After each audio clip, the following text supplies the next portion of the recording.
Toujours un plaisir, auditrices et auditeurs de l'Instant Culture, de vous retrouver en direct.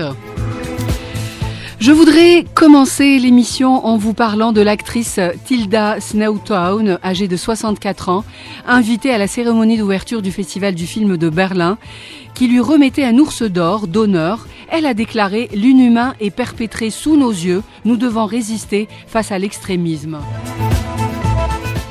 Et nous devons refuser ce qui se passe à Gaza ». Et bien cette actrice, cette comédienne, une figure du cinéma d'auteur et heureusement du bon côté. Cinéma, il sera question dans notre émission avec le réalisateur Mohamed Latrache qui se prépare à aller à Ouaga pour participer au festival du FESPACO avec son film Zinette Alger, Le Bonheur. Et notre deuxième invité, c'est monsieur Nadib Farhat, il est directeur de recherche, archéologue, préhistorien. Il rendra hommage en direct au professeur Ginetto Massip, doyenne de l'école algérienne de la préhistoire.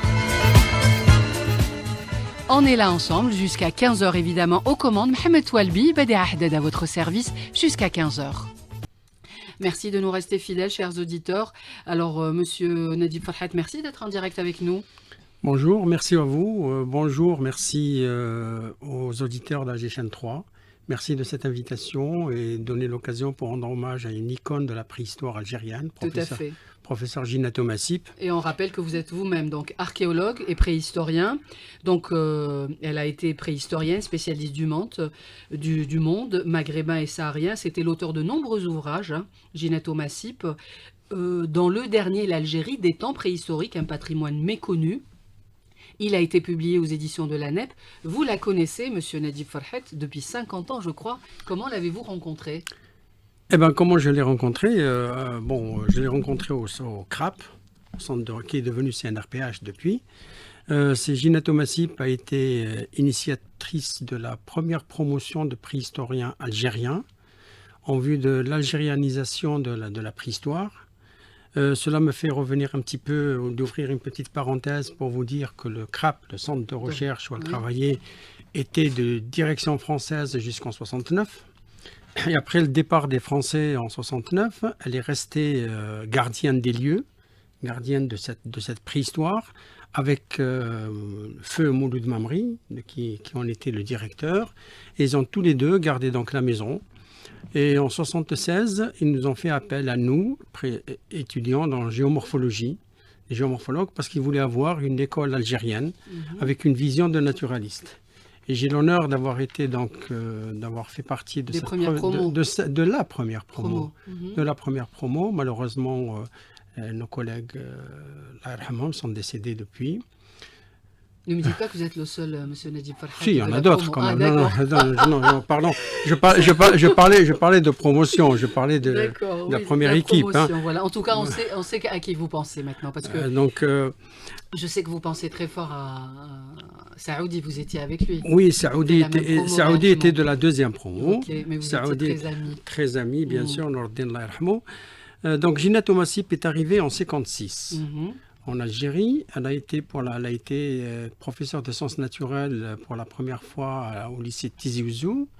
Et puis une deuxième affectation l'a emmenée donc au lycée d'Al Harrach, lycée de garçons d'Al Harrach, du côté de Beaulieu. Et après quoi, donc en 1965, elle a rejoint le CRAP. Oui. Elle a rejoint le CRAP, là où elle a fait donc toute sa carrière de préhistorienne, avec une thèse qu'elle a faite sur le Bas-Sahara, en fréquentant des régions sahariennes, en fréquentant toutes les régions du Maghreb, et elle en est devenue donc la spécialiste et l'icône. Et la doyenne. Et la doyenne, bien sûr.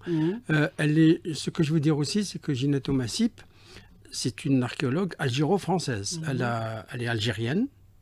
Elle a vécu en Algérie. Non, elle a vécu en Algérie. Elle a la nationalité algérienne. Oui. Elle a la nationalité algérienne. Hein. Et puis, elle est lauréate du CNRS. Elle a une médaille de bronze du CNRS, comme elle a aussi le prix des palmes académiques pour ses travaux sur le néolithique saharien. Donc, elle était doctoresse lettres et directeur de recherche honoraire au CNRS. Et qu'elle a travaillé jusqu'au dernier moment, je dirais. Et qu'elle a travaillé, pas jusqu'au dernier moment, elle a travaillé jusqu'à la dernière seconde, parce qu'elle avait son ordinateur à l'hôpital. Elle avait son ordinateur à l'hôpital, ce qui causait beaucoup de problèmes avec les infirmiers et les infirmières qui ne cadraient pas ça. Et elle était là, donc elle était en train d'affiner un travail qu'elle a mené pendant 10 ans, que nous avons mené avec elle, sur Tinanakaten, un grand site archéologique de préhistoire, une des références du peuplement saharien, du Maghreb aussi au Sahara, sur lequel nous avons travaillé une dizaine d'années, de 73 à 83. Et elle était en train de finaliser le volume, la publication. Et j'ai le plaisir d'annoncer à nos auditeurs que la publication elle est sous presse. Tinanakaten est sous presse. Super. Et que donc elle avait fini son travail, Ginette Momasip. Elle l'a déposé pour la publication. Okay. Et toujours, puis c'est les mêmes éditeurs? Non. Okay. Elle l'a déposé aux Antiquités africaines en France, à Paris. Et je suis en contact avec eux pour un certain nombre de détails au niveau de sa thèse. Et qu'est-ce que j'allais dire aussi, c'est qu'elle n'arrêtait pas donc de finaliser son travail et d'aller donc au plus profond des détails, comme elle a toujours été, ce qu'elle nous a appris, donc la rigueur scientifique. Donc on va dire, c'était votre professeur et vous étiez l'élève. Absolument. D'accord. Oui, absolument. On en est fiers d'ailleurs. C'était notre professeur et c'était notre j'aime pas le terme de mentor, mais beaucoup l'utilisent. Mais ce qu'il faut dire aux auditeurs pour la faire connaître. Pour la faire connaître, c'est qu'elle a mis en place les conditions de formation et de structuration de la première équipe de préhistoire avec une mentalité avec des objectifs d'algérinisation de la préhistoire. Donc, je disais avec Feu Mouloud Mamri, qui en était donc le directeur, ils ont collaboré tous les deux, et pour avoir donc l'émergence d'une préhistoire qui prend en compte des réalités propres au peuplement de l'Algérie, et très loin de tous les clichés qu'on avait et que nous ont un petit peu colmaté les chercheurs français. Et au niveau du travail, on ne va pas rentrer sur plein de détails, on a mis en place un certain nombre d'éléments, un certain nombre de principes, un certain nombre de réalités scientifiques et de résultats de recherche qui mettent en évidence donc un peuplement ancien de cette prise, de ce peuplement, du peuplement de cette région. D'accord. Monsieur Nadib Farhat, en tant que directeur de recherche archéologue préhistorien, vous l'avez donc côtoyé et travaillé avec Ginette Momasip. Alors, on sait, et vous le dites à l'instant, nationalité algérienne, elle avait un grand attachement à l'Algérie, aussi bien au plan affectif qu'au plan scientifique. Elle estimait que notre territoire recèle de très nombreuses richesses paléontropologiques et traces de ses premiers occupants. Quelles étaient les directions de sa recherche en Algérie, Ginette Momasip, ces grandes lignes? Ces grandes lignes. Alors, Ginette Momasip était connue pour être spécialiste du néolithique. Néanmoins, elle s'est intéressée à toutes les époques de préhistoire. Donc, quand on est préhistorien, au sens plein du terme, même si nos actions de recherche nous orientent plus ou moins vers une des périodes, mais on reste, reste préhistorien de toutes les époques. Et Ginette Momasip avait une connaissance assez large, assez complète de ce qu'est la préhistoire algérienne. Et la preuve en est qu'elle ait publié il y a quelques années un livre qui s'appelle « L'Algérie des premiers hommes ». Et puis là, donc, elle fait la synthèse de ce qu'est le peuplement algérien. Vous le savez très bien que le peuplement algérien, maintenant c'est un peu connu par tout un chacun, et depuis 2 400 000 ans, et sans aucune interruption. Donc ce peuplement...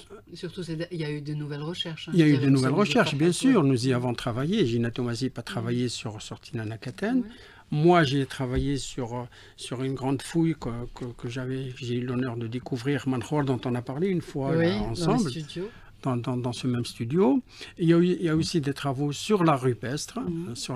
Et nous avons aussi mis en place un certain nombre de principes et un certain nombre de résultats de recherche qui ont été publiés et connus dans les hautes instances scientifiques du monde, comme quoi notre art rupestre, il est plutôt paléolithique, il est entre 15 et 20 000 ans. Et non pas, comme je disais tout à l'heure, donc nos chers amis, entre guillemets, français, qui nous disaient, qui nous apprenaient que notre art rupestre est de 3005. Nous sommes un peu plus vieux que ça quand même. C'est pas une histoire de concours, mais c'est une question de réalité scientifique. De vérité scientifique, qu'il faut mettre sur la table. Et tout le monde revient à cela. Voilà. Donc, elle n'a pas lésiné sur l'enseignement, Ginato Massip n'a pas lésiné sur... Il n'y a pas un préhistorien, je pense, en Algérie qui ne lui doit pas, ne serait-ce qu'une fois qu'elle ait lu son travail, qu'elle ait conseillé sur... Qu'elle prend la peine d'appeler, alors, de elle parler, se déplace sur le terrain, elle lit le travail des autres, elle fait des conférences, elle est allée un peu partout sur tous les sites où on l'a sollicitée. Donc c'est une femme de terrain, d'écriture, de compassion. Et en plus de ça, c'est une personnalité qui a une grande âme. Très belle. Très belle. Ouais. Très belle, même si par certains aspects elle est très dure. Donc, de premier abord, elle paraît rigide. Elle est très dure. Moi, je vais vous dire, je vous raconte une petite anecdote toute simple là-dessus. Hein. C'est que le premier article que j'ai écrit dans Libica, dans la fameuse revue Libica, qui était classée A à l'époque, je l'ai refait pour vous dire une quinzaine de fois. Moi et mes autres collègues, la première promotion, on lui donnait le travail, elle lisait, puis elle, sans l'avoir lu, elle venait, elle nous le rejetait, refaites-moi ça. Et c'était quoi? Nous, ça nous énervait sur le moment, bien sûr. Mais c'était pour parfaire notre rédaction, pour donner un meilleur travail, pour nous pousser à aller le plus loin possible, j'allais dire, dans la réflexion et dans la conception. Donc exigeante. Très exigeante dans son travail. Alors, Ginato Massip, on lui a rendu hommage. Vous allez nous dire comment ça s'est passé et les questions et l'intérêt. D'ailleurs, au niveau de la NEP, c'était mercredi passé. C'était mercredi passé. Ouais. Voilà. Vous étiez présentateur de cette conférence en compagnie de M. Belhi, qu'on salue, qui était modérateur. Mais elle a parcouru, Ginato Massip, mais travaillé sur de nombreux sites préhistoriques en Algérie. Qu'est-ce qu'elle a découvert sur les hommes du Paléontolique et sur le mode de vie et sur leur origine? Sur leur ou trois, on va dire, trois infos à partager avec nos auditeurs pour dire que vraiment... Mais bien sûr. Voilà. Bien sûr, il y en a tellement. 2 ou 3. La première chose, c'est qu'elle a assis l'idée que le peuplement d'aujourd'hui, la population d'aujourd'hui d'Algérie, est une continuité de peuplement depuis les temps les plus anciens et qu'il n'y a pas de vide à travers toute l'histoire. Et que s'il y a des endroits où on ne trouve pas donc des vestiges archéologiques qui reviennent à la préhistoire, c'est que les gens se sont déplacés en fonction du climat, en fonction de l'environnement qui devenait insalubre, qui devenait pour une raison ou pour une autre, où les conditions changeaient.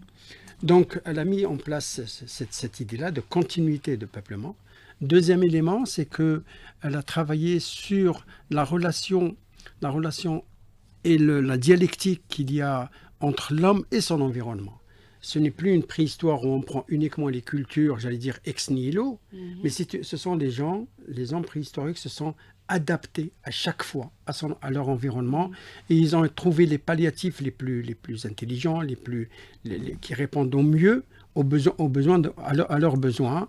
Et à ce moment-là, donc, vous avez ces deux éléments-là qui viennent se compléter pour donner, j'allais dire, une nouvelle vision. Et c'est ça l'école algérienne de préhistoire. C'est pas des mots en l'air, mais c'est des choses, j'allais dire, concrètes.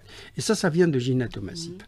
Elle a travaillé aussi sur la rupestre dont elle est spécialiste, et sur le fait qu'elle ait mis en place, j'allais dire, un certain nombre d'éléments. Elle a monté une RCP pour nous, pour les préhistoriens algériens, une recherche sur programme, une recherche coopérative sur programme du CNRS, avec des financements qui arrivaient, j'allais dire, pour mettre un petit peu des éléments, quels sont les éléments qui permettent d'asseoir cette classification de la rupestre et de savoir quels sont les peuples, les populations qui ont fait ces graves-là. Et là, nous avons travaillé sur un phénomène géologique très important, c'est ce qu'on appelle les patines. C'est ce vernis saharien qu'on voit un petit peu, cette coloration noirâtre. Oui. Et en étudiant cela, ça nous a permis, j'allais dire, d'avoir une relation directe entre le moment où cet art a été fait et le moment où il y a eu cette patine. Je passe sur des détails parce que c'est très compliqué au niveau pour l'expliquer comme ça, mais ça a permis, j'allais dire, d'asseoir le fait que notre art rupestre, ça c'est un travail que moi j'ai publié, d'asseoir que notre art rupestre, il est au moins de 15-20 000 ans. et non pas de 3005, je suis désolé. Et je le répète. Oui, vous l'avez dit tout le long d'ailleurs, hein, ça va être ça votre... On continue avec vous, hein, monsieur. C'est très intéressant de découvrir et de parler de Ginette Omassip qui nous a quittés. En tout cas, elle a laissé beaucoup d'ouvrages, mais en tout cas, elle parlait aussi de l'apparition de nombreux outils, marque le passage à l'une des plus anciennes formes d'Homo sapiens, expliquait Ginette Omassip. Le lien avec des innovations différentes, elle évoque l'apparition de cultures différentes. Que pouvez-vous nous dire, monsieur Nedjib Farhat? Ce sont des cultures différentes, c'est vrai, mais ce sont des cultures différentes qui sont inhérentes au milieu dans lequel elles se développent. Encore une fois, donc, cette relation homme-milieu est omniprésente. Et Ginette Omassip a mis en place un certain nombre de réflexions qui tiennent compte des cultures préhistoriques qui étaient conçues non pas comme des faits culturels en l'air, mais ce sont des faits culturels qui prennent quelque part la signification de fossiles directeurs. Et là, le passage, on a fait un grand programme avec elle qui s'appelle néolithisation, c'est-à-dire le phénomène de la néolithisation. Vous savez qu'au néolithique, les hommes se sont installés, il y a eu une sédentarisation. Quels sont les éléments qui ont apporté tout cela? Et c'est ça le passage des cultures. C'est ça le passage des cultures. Et c'est une transition tout à fait douce, hein, qui n'a pas été, il n'y a pas eu des moments brusques comme ça, tout à fait douce. Et on peut faire une lecture de toute l'évolution des cultures préhistoriques, depuis les plus anciens jusqu'aux plus récentes.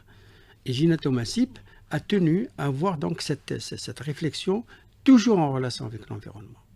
Toujours en relation avec l'environnement, parce que l'homme ne vit pas comme aujourd'hui, on est dans un studio qui est climatisé, on a de la télé, on a ceci, mais les hommes étaient à nu, dehors, et ils devaient s'adapter à cet environnement. Les moyens les plus adéquats, les plus efficaces pour pouvoir survivre dans leur environnement. Voilà ce qu'a mis en place Ginette Omassip. C'est la rigueur scientifique et cette réflexion continue d'un peuplement continu, donc sur tout le temps, depuis les grands millénaires.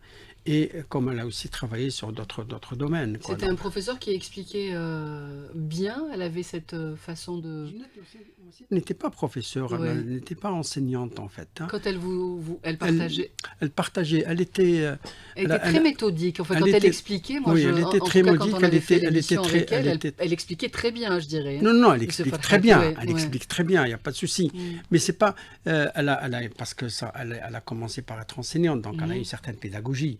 Dans la transmission du savoir. Mais dans le travail, elle était, j'allais dire, tout à fait, j'allais dire, au devant des choses. Elle n'avait pas... avec les chercheurs, elle ne prenait pas de gants. Elle ne prenait pas de gants pour dire qu'il faut aller au mieux des choses, au mieux des choses et d'aller vers la perfection. Ginette Omassip n'a pas été, j'allais dire, compatissante pour faire plaisir à X ou à Y ou à non. Non, elle était donc sur une réalité qui était toujours la même, une seule direction de travail, une seule direction de recherche, c'est la rigueur. Voilà. Eh ben, c'est ce que j'allais dire. On retient, on va y revenir. Hein. L'instant culture continue jusqu'à 15h. On est en compagnie de monsieur Nedjib Farhat. Ne partez pas trop loin, dans quelques instants, on parlera de cinéma. 14h29, Youk Babadim, Rachid Fethi. Rachid qui a été assassiné, souvenez-vous, hein, ils nous ont accompagnés longtemps, ce duo, le 15 février. Voilà, une pensée à eux. Ils ont laissé encore du beau travail, hein, qu'on peut écouter et apprécier, n'est-ce pas, Mohamed? Merci pour la programmation. 14h29, monsieur Nedjib Farhat. Alors, il y avait une autre spécialité de Ginette Omassip. On va quand même parler de ça, hein, on aura peut-être quelques minutes. C'est le cheval à travers les âges. Elle a travaillé.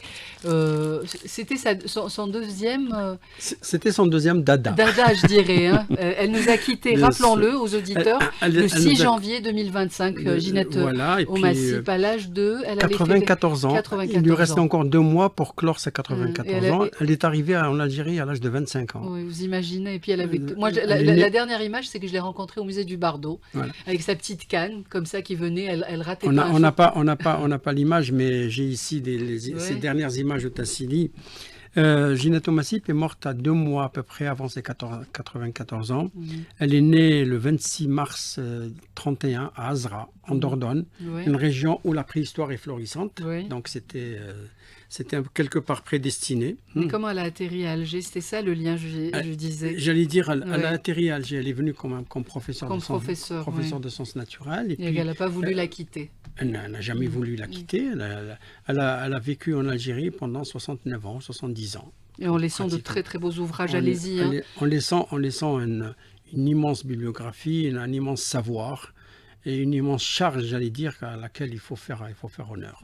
Avant de parler de son deuxième cheval de bataille, elle dit les êtres humains au néolithique, Ginetto Massip, de véritables producteurs. Quels sont les éléments qui lui permettent de vérifier cette affirmation? À chaque fois, elle le disait. Ah oui, bien sûr. Au niveau du néolithique, l'homme préhistorique est passé d'un état de chasseur-cueilleur à un état de production, de producteur de sa propre nourriture. Et comme il est aussi passé à une autre étape encore beaucoup plus importante, c'est une production artistique. Donc l'homme n'est plus dépendant directement de la nature, il est producteur de sa propre nourriture, il n'est plus dépendant des aléas du climat dans lequel il vivait, mais il pouvait, je l'ai dire, cultiver quelques céréales, du mil, quelques céréales. On consomme une partie, pendant les années de disette, il pouvait en être prémuni. Et là, bien sûr que l'homme est passé au néolithique, du paléolithique au néolithique, d'un état de cueilleur-chasseur, directement dépendant de la nature, et lui-même était aussi chassé, était proie, à une situation où l'homme, où il est devenu, j'allais dire, producteur de sa propre nourriture. Ouais. C'est une évolution. C'est une évolution. Elle l'explique en tout cas dans l'évolution continue jusqu'à aujourd'hui. Tout à fait. On ne s'arrête pas encore. On ne s'arrête pas. Et le cheval à travers les âges. Pourquoi elle aimait ça, Ginetto Massip? Elle s'est spécialisée, elle découvre ça du côté de... Non, elle aimait ça parce que son mari, Feu Abdelrahman Qadri, était un homme du cheval. Ouais. Il aimait les chevaux, il avait une écurie. Elle-même avait une écurie, Azmouri. Ouais. Et elle aimait le cheval et par sa fréquentation, elle a fini aussi par aimer cet animal qui fait partie du patrimoine algérien. En tout cas, c'est vrai, en peu de temps, on y reviendra, parce que les deux ouvrages déjà que vous me présentez sont très intéressants. Monsieur Nadjib Farhat, le cheval à travers les âges. Ce que je vous offre ici, c'est la plaquette de notre association, de notre fondation Adjar. Adjar, c'est le nom d'un de ces chevaux. Pour la promotion du cheval en Algérie. La promotion du cheval en Algérie. Vous savez que le cheval en Algérie, il est connu depuis 40 000 ans. Oui. Donc c'est Equus algericus qu'on a découvert ici dans les Allobroges, un site des Allobroges, c'est la cité là où il y a le ministère des Finances et la cité Malki qui est à côté. Malki, la cité Malki, maintenant tout est bétonné bien sûr. Mais c'est là-bas qu'on a découvert le plus vieux cheval. Et c'est le plus vieux cheval du monde, en Equus cavallus, en véritable cheval. Et là, nous avons une fondation. Là, elle a été donc à l'initiation de cette fondation Adjar pour la promotion et la protection du cheval en Algérie, notamment le cheval barbe. La fondation elle a été créée en 2008, agréée en 2011. Et là, donc... Qu'est-ce qu'elle a amené comme travail Au Massip Ginette au Massip Ginette, elle était... elle voulait être non pas membre de quelque organisme que ce soit dans cette association, mais elle était conseillère de l'association. C'est elle qui le voulait. Et donc, au niveau de l'association, on avait donc un certain nombre de direction de travail. C'est l'organisation de workshops destinés aux vétérinaires, aux praticiens, aux étudiants de l'ONDEC, par exemple. On fait des expositions. On a une exposition itinérante qu'on fait tourner un peu partout à travers le territoire national. On participe à des salons nationaux et internationaux autour du cheval. Les buts de l'association, c'est contribuer aux actions aux actions de promotion et de protection du patrimoine zoogénétique des équidés en Algérie de façon globale et le cheval barbe de façon bien plus particulière. C'est aider les institutions et la sensibilisation surtout de la population, notamment celle des hauts plateaux, à l'intérêt du studbook. Le studbook, c'est le livre généalogique des races équines. Donc c'est le studbook, notamment le studbook du cheval barbe et le studbook donc de l'arabe barbe dont est spécialisé donc la géométrie de Tiaret. Et c'est là, entre parenthèses, et c'est là qu'on va le samedi prochain. Ce sera le 22 février. Le 22 février, on aura un hommage à Ginette Massip au niveau donc de la géométrie avec Landec. Et elle allait souvent à Tiaret, Ginette Massip. C'était sa deuxième ville. C'était sa deuxième ville. On faisait des expositions, on faisait donc des colloques, des conférences. On a parlé ici un certain nombre de fois. Moi-même, j'ai parlé du cheval et de notre association avec certains de vos collègues dans des émissions. On a aussi une autre action qui est beaucoup plus profonde dans la société, c'est réhabiliter le cheval et réhabiliter les courses dans le cheval, dans la société. Pourquoi ? Parce que vous savez très bien que les courses ont une certaine mauvaise étiquette au niveau de la société algérienne, mais vous savez que le cheval, pour l'amélioration de la race équine, il faut absolument qu'il court. C'est un animal qui court. Les courses, c'est une chose, et le fait de faire courir le cheval, c'en est une. Bien sûr, mais est-ce qu'il y a des écrits de Ginette Massip sur le cheval barbe ? Bien sûr. Voilà. Bien sûr. Alors, je pense qu'on va lancer l'interview, si vous permettez. On a encore 2 minutes avec notre invité. Allez-y. Alors, oui, monsieur. Alors, il y a aussi une opération d'équithérapie, c'est-à-dire améliorer la situation des autistes par l'approchement du cheval. Ça leur fait beaucoup de bien. Ça leur fait beaucoup de bien. C'est une opération qui est en cours. Alors, voilà ce que l'on fait en fait. Et puis, on a une relation aussi avec l'université de Tlemcen pour cette histoire donc d'identifier ou de sélectionner donc le génotype du cheval barbe pour sa protection, pour sa promotion. Vous savez qu'il fait partie, c'est lui le cheval barbe, c'est la Fantasia en fait.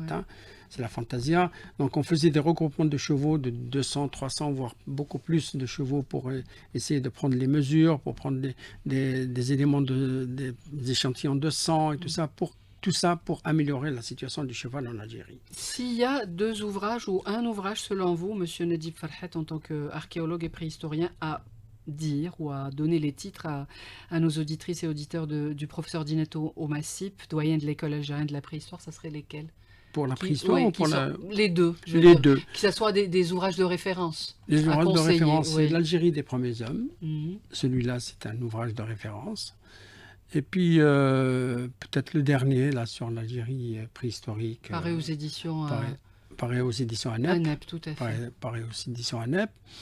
Le premier, il est paru, si je ne me trompe pas, je crois qu'il est chez Flammarion, une édition française.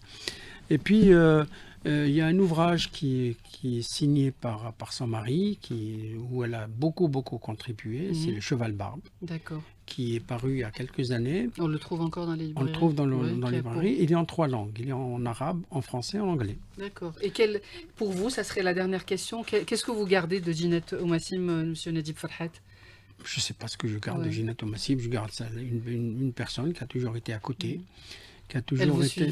Elle suivait, et puis au bout d'un moment, on faisait plus attention à ses états d'âme, à ses coups. Ces petits sauts d'humeur. Ces sortes d'humeur qui devenaient de plus en plus pesants pour certains, mais on était là, on faisait avec.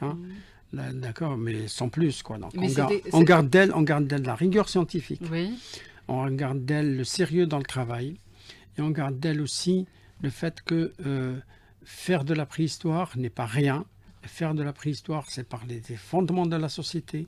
Faire de la préhistoire... De nos racines. De nos racines, sans aucune émotion, c'est-à-dire sans aucun parti pris. Il faut aller... Parce que l'archéologie, par rapport à l'histoire, avec un grand H, l'archéologie, c'est du concret. C'est du concret. Donc, aller au fin fond des choses et dire les choses telles qu'elles sont. C'est pas parce que ça... Et on ne va pas avec une idée préconçue, on va voir ce que nous donne le terrain, on analyse et on donne le résultat de ce que nous donne le terrain. Voilà. Le rendez-vous prochain pour rendre hommage au professeur Ginetto Massip, Monsieur Nedjib Farhat, ça se passera donc samedi prochain, 22 février, à Tiaret. À 10h à Tiaret, au niveau de la jumenterie de Tiaret. D'accord, vous y serez évidemment, et avec tous ses amis. Avec Elle nous a quittés le 6 janvier 2025. Merci beaucoup. Je sais qu'on pourrait encore parler de Ginetto Massip, mais on y reviendra avec vous, Monsieur Nedjib Farhat, encore. Merci d'être venu en direct dans l'émission de l'Instant Culture. Merci. J'espère que nos auditeurs ont été ont découvert cette grande personne.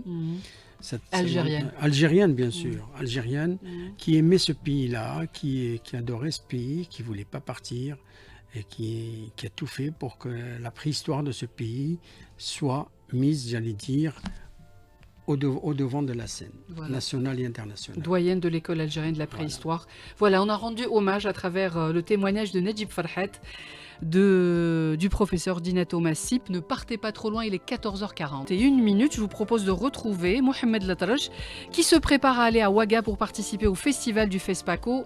Mohamed Latrache, bonjour. Merci d'accepter notre petit entretien dans l'émission L'Instant Culture. Vous êtes le réalisateur du film documentaire Zinette, à Alger le Bonheur. Votre film est invité au FESPACO à Ouaga, qui débute le 22 février. Zinette, c'est la mémoire d'un homme et de la Casbah, mais c'est aussi la mémoire d'une époque où l'Algérie était la Mecque des révolutionnaires et accueillait le festival panafricain de 69. Est-ce que l'Afrique se réapproprie Zinette ? Écoutez, la sélection du film, en tout cas, montre que ce film, selon les sélectionneurs, il est susceptible d'intéresser le public africain. Donc voilà, j'aurais tendance à adhérer à votre point de vue. Oui, je l'espère. Et vous avez peut-être un autre point de vue, Mohamed Latrache ? Que signifie pour vous cette sélection au FESPACO et qu'attendez-vous ? Là, en revanche, oui, moi, je suis extrêmement heureux que mon film soit diffusé à Ouaga, parce que, bon, voilà, disons que nos films algériens ont plutôt tendance à circuler, quand ils ont de la chance, plutôt en Europe, et on regarde moins, disons, vers notre continent, quoi, notre matrice, quoi, culturelle. Et donc, si vous voulez, moi, pour Zinette, j'ai eu la chance, par exemple, de montrer le film en Égypte, l'an dernier à Al-Gouna, où il a reçu un accueil vraiment formidable. J'étais vraiment extrêmement heureux. Et là, pour Ouaga, c'est la même chose, quoi. On a des préoccupations communes avec tous les pays de notre continent africain. Donc, je suis vraiment très, très, très heureux. Le film a été déjà montré et en Afrique et même primé au Sénégal au cours de l'année, à Saint-Louis. Donc voilà, j'ai pas pu y aller au Sénégal. J'ai eu des retours très positifs. Le public avait beaucoup aimé. Et là, c'est une autre sélection dans un grand rendez-vous quand même du cinéma africain à Ouaga. Et vous... oui, ça me touche énormément, plus que tout. Ok, et vous serez présent, Mohamed Latrache. Donc, est-ce que vous avez la date de la projection ? Comme ça, on croise les doigts pour vous. Oui, attendez, j'ai la date. Oui, c'est je crois, le jeudi 27 à 20h30. Ok, d'accord. Et donc, vous vous rendez pour quelques jours pour présenter votre film. Mais Zinette, on va dire, Mohamed Latrache poursuit son voyage. Quelles sont les prochaines étapes pour votre film ? Écoutez, le film a beaucoup tourné dans les festivals du monde, que ce soit aux États-Unis, au Canada, en Europe, un peu en Égypte et maintenant en Afrique. En Algérie, il a été montré qu'une seule fois au Festival d'Oran. Et la prochaine étape, c'est d'organiser une sortie en Algérie. Voilà. Ça serait super. Vous avez une petite idée ? Est-ce que vous êtes en train de préparer le terrain pour qu'on puisse le voir ici en Algérie ? Oui, je travaille dessus, effectivement. Disons que, vous savez, nous avons un gros problème de salle. Donc la chose n'est pas facile. Il y a aussi la question de la distribution. On a très peu de distributeurs. C'est juste. Donc sortir un film en plus de ce genre, c'est pas c'est pas une chose facile, mais on travaille dessus pour que ce soit fait de la manière la plus appropriée. D'accord. Alors, au FESPACO, il y a également 2 autres films algériens, Mohamed Latarache, vous le savez, L'effacement de Karim Moussaoui et le film sur France Fanon, réalisé par Abdenour Zahzah.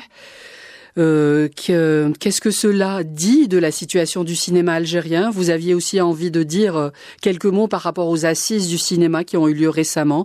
Vous y étiez pas présent, mais je sais que ça vous tient à cœur. Alors, qu'est-ce que vous pouvez dire par rapport à cette situation? Est-ce que c'est une avancée, ces assises, je dirais? Bon, restons un instant au FESPACO. Oui. En fait, non seulement il y a l'effacement de Moussaoui, Fanon de Abdenour Zahzah, mais il y a 4 autres films algériens en fait qui sont au FESPACO. Ok. Et je vous avoue que je suis presque un peu, j'ai un peu de chagrin que cette présence extrêmement forte du cinéma algérien, ou en tout cas des films algériens, passe presque inaperçu. Vous êtes parmi les rares personnes à en parler. Et alors que cette film, c'est énorme au FESPACO. Bien sûr. On se rend pas compte. Donc, il y a Amaki de Seliabou Bouspa, et il y a Boussa de Azdin Kasri, et il y a Khamsinet d'Assia Khamissi. Ok.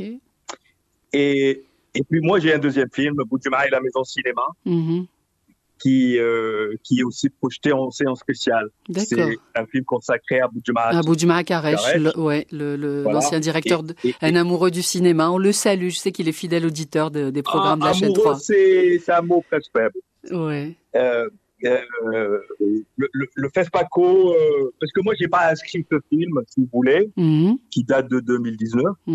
Et le FESPACO l'a programmé de sa propre initiative, certainement pour saluer tout ce que Boudjuma a accompli pour promouvoir le cinéma africain en Algérie. Très juste. Et aussi pour, rappeler toute l'amitié qu'il avait pour le festival, le FESPACO. Okay.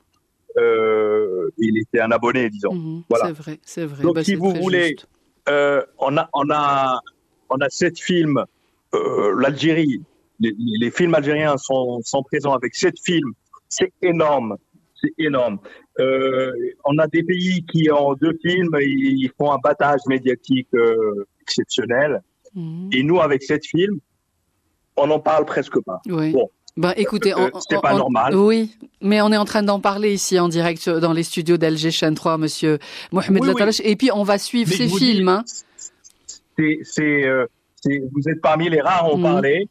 Mais si vous voulez, quand les films algériens sont aussi présents sur la scène internationale, je crois que ça mérite en tout cas une promotion adéquate, quoi. Bon, voilà.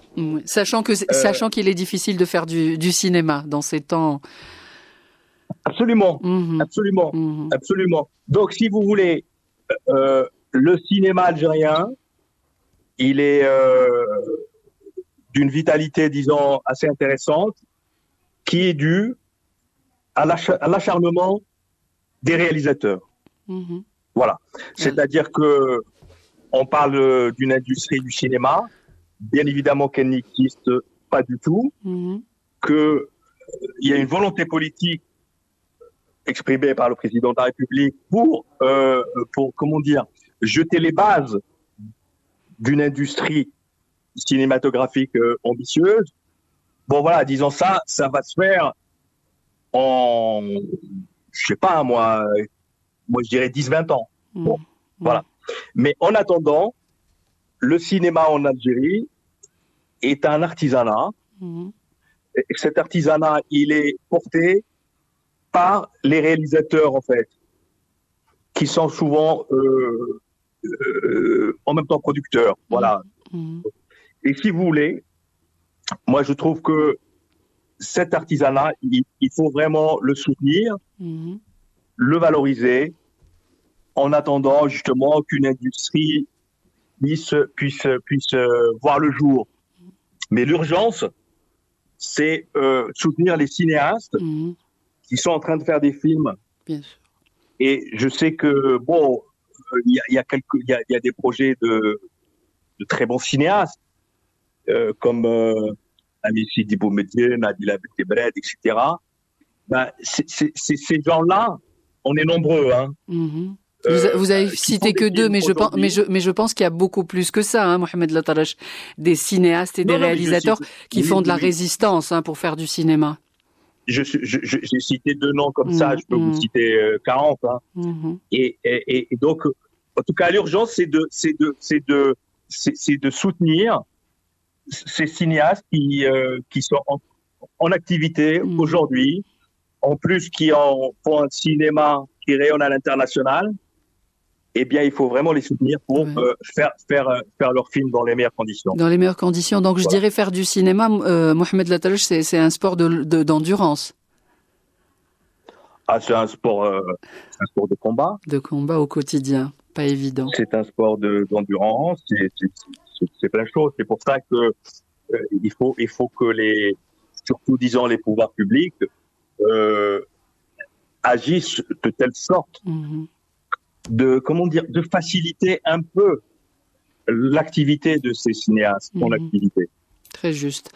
Dites-moi, Mohamed Latarache, alors Zinette, vous allez le présenter au FESPACO, mais est-ce que vous êtes sur autre chose? Est-ce que vous préparez quelque chose dans le cinéma ou dans un documentaire? Est-ce que vous êtes sur un autre projet? Oui, alors les projets, j'en ai beaucoup, mais en tout cas, bon, j'écris une fiction de long métrage, bien sûr, mais j'ai envie de continuer, disons, ce travail sur les cinéastes algériens qui m'ont précédé. Si vous voulez, après le film sur Boudma, le film sur Zinette, je prépare un film sur Brahim Tsaki, qui est un cinéaste de génie. D'ailleurs, à Ouaga, je suis très troublé d'aller sur ses traces 40 ans, presque jour pour jour, après qu'il ait eu des talents du Yenenga pour Histoire d'une rencontre, qui a été remis par Thomas Sankara. Et donc, faut savoir que Brahim Tsaki, avec ce film, est le seul cinéaste algérien à ce jour à avoir obtenu ce magnifique trophée du FESPACO. On ne sait jamais qui c'est. Pour le 27, ce jeudi 27, il y aura un autre réalisateur qui l'aurait. Allez, écoutez, j'espère. Mais en tout cas, Brahim Tsaki, c'est un cinéaste très, très important. Et bon, moi, je suis très proche de lui, donc j'ai pensé fort en allant presque, j'allais dire, sur ses pas à Ouaga. Et donc, je vais tourner un peu comme ça avec une caméra que j'emporte avec moi, quelques images comme ça qui pourraient servir pour le film que j'aimerais lui dédier. D'accord. En tout cas, c'est une bonne information. On ne le connaissait pas, ce réalisateur. Vous allez nous le faire découvrir comme à travers votre film documentaire Zinette, Alger, Le Bonheur. Alors, ça sera sous forme documentaire, Mohamed Latarache? Oui, Tsaki, c'est un film documentaire dans le même style que celui sur Zinette. C'est disons, voilà, un travail, disons, archéologique, quoi. Voilà, il faut aller fouiller un peu comment ces films ont été faits, dans quelles conditions, qu'est-ce qu'ils voulaient dire, et puis aussi la trace qu'ils ont aujourd'hui. Je peux vous annoncer tout de suite la couleur. Brahim a fait 4 longs métrages, pas beaucoup, dis donc, mais Histoire d'une rencontre qui sont chefs-d'œuvre. Il n'y a pas de copie en Algérie, en tout cas. D'accord. Bon. J'ai hâte, j'aimerais bien. Est-ce qu'on pourrait le voir? Oui, et donc il y a un négatif qui est en Italie. Oui. Et je lance vraiment un appel d'urgence pour que l'État algérien le restaure, parce que c'est une œuvre majeure, vraiment. Donc, le ministère de la Culture a restauré son premier film, qui s'appelle Les Enfants du Vent, qui est un chef-d'œuvre. Et maintenant, il faut absolument sauver ce deuxième chef-d'œuvre. D'accord. Écoutez, j'espère que Ils seront à l'écoute, les responsables, pour qu'on puisse nous voir, donc les chargés de cinéma au niveau du ministère de la Culture, pour qu'on puisse voir ce film. En tout cas, moi, je vous souhaite Mohamed Latarache, qu'est-ce qu'on peut dire avant, comme ça, la projection d'un film documentaire pour essayer de se dire, allez, est-ce qu'on est confiant jusqu'au bout pour avoir ce trophée ou on va avec des doutes, Mohamed Latarache? Oh non, mais écoutez, vous savez, c'est déjà extraordinaire. Vous savez, vous faites un film avec beaucoup de etc. Moi, Zinette, vous tournez pendant le Covid, le film s'est arrêté, il n'y a pas d'argent, etc. Et puis le film Voyage, c'est déjà un bonheur absolu. Après, s'il y a un prix, c'est que bénéf. Génial. mais franchement, déjà montrer le film à nos frères africains, sachant que là, au FESPACO, il n'y a pas que les Burkinabés, il y a l'Afrique entière. Entière, tout à fait. Donc voilà, c'est déjà un grand privilège. Eh ben, écoutez, est-ce qu'il y a un dernier mot à nous quitter? C'est la fin de votre intervention sur les ondes Alger Chaîne 3, Mohamed Latarache. Écoutez, déjà, je vous remercie pour le travail que vous faites. Et puis, Et puis, on vous suivra. Voilà ce que je vais dire, moi. Avec les dernières assises qui ont redonné confiance à la profession et surtout avec l'appui fort du président de la République, j'espère que maintenant, ceux qui gèrent le cinéma en Algérie, les pouvoirs publics, qu'ils arrivent enfin à mettre en place les mécanismes qui aident les cinéastes algériens à faire leur travail de manière, disons, un peu moins difficile. D'accord, et ça sera le mot de fin. Voilà, je vous souhaite beaucoup de succès pour la projection de votre film. Merci beaucoup, Mohamed Latarache. Je rappelle que vous serez au FESPACO avec succès à mes confrères algériens. À vos confrères, c'est ce que j'allais dire, parce que vous n'êtes pas seul. Il y a Karim Moussaoui pour le film L'Effacement. Il y a France Fanon de Abdenour Zahzah et les deux autres réalisateurs. Vous avez parlé de 7 films. Vous les avez annoncés. Oui, c'est énorme. Voilà, en tout cas, beaucoup de succès. En tout cas, faites flotter notre drapeau l'Algérie dans le continent d'Afrique. Merci beaucoup. Merci. Merci, Mohamed Latarache. Il est 14h57, voilà, c'est fini pour l'instant culture de ce dimanche 16 février. Merci à Samir qui était à la technique, Meriem à la régie et Mouni au streaming vidéo. Moi je vous donne rendez-vous demain, même heure, même station. D'ici là, lisez des livres, regardez des films et puis profitez des gens que vous aimez. C'est ça l'essentiel, la famille et les gens que nous aimons. Yemen Hash.